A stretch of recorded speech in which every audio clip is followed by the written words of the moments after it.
A lot of people have asked me in the past that what kept you in business?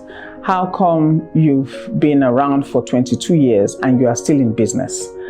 And when I look back, it's important. When I look back, these are the things that cross my mind. It's important that, first of all, identify the area where you want to set up your business or service, offer your products. And it has to be something that you are interested in. I can tell you that one of the things, because I knew that there was a niche area, I was fulfilling a gap, and it's a special niche area. My passion has never waned up till this day. I still serve on the shop floor. So you have to be passionate about what you're doing. You also have to learn about what you're doing and continue to learn about it. The market has changed. Technology has done a lot.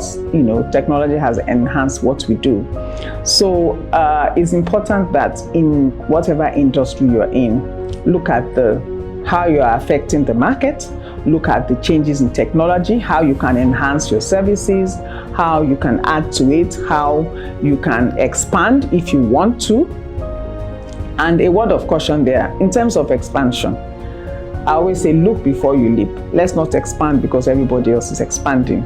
Expand because that is the right area for you, or the conditions that exist in a certain place are the exact conditions that will make your business thrive.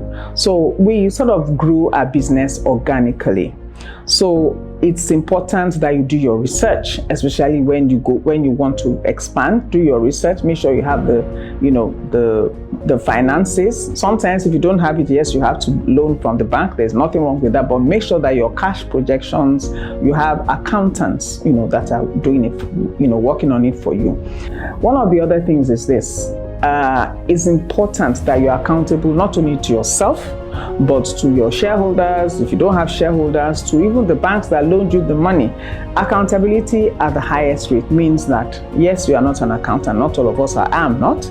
But from the onset, I engaged accounting services, accountants that will come in maybe once a week to check our books until such a time, much later on, when we could afford accountants. So it's important for you to keep your books. It's important for you to know your performance. You should be on the right side of the law. Make sure that every year you run your financial statements. Make sure that you know your scorecard.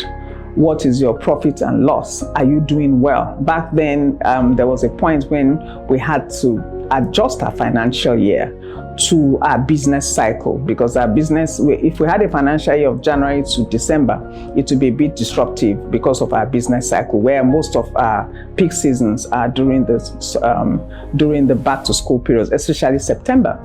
So we had to change it, and for about 14 months we didn't, and I was jittery. I told my auditor, I said, I don't have a scorecard. It's like you are sending your child to school and the child does, at the end of the year, doesn't come back with a report card. So look at your scorecard and be honest with yourself also in business. Be honest with yourself, be objective. Look at what your financials are telling you. Look at the areas where you've made mistakes. Admit mistakes. Take responsibility for it. If you don't have the expertise, please, please, please outsource it. Software, outsourcing, HR, IT, there are so many. So those are the things I would say. Perseverance, yes, the hard times come. The hard times will come. But we must be able to ride the storm. We should not be afraid. Our business we should make sure that we look at the risk factors affecting our businesses as well, so that your business is not threatened by maybe one customer pulling out or one country shutting down, various things like that. Yes, I didn't know all this at the beginning. I learned over time.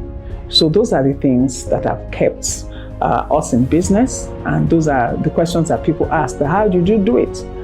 But most importantly for me is the fact that, yes, you might be the visionary, yes, you might be the founder, but it's always important to carry on younger people along with you. It's always important to work with a team, to know that, and by the time the team knows the business, they will even have better ideas than you have.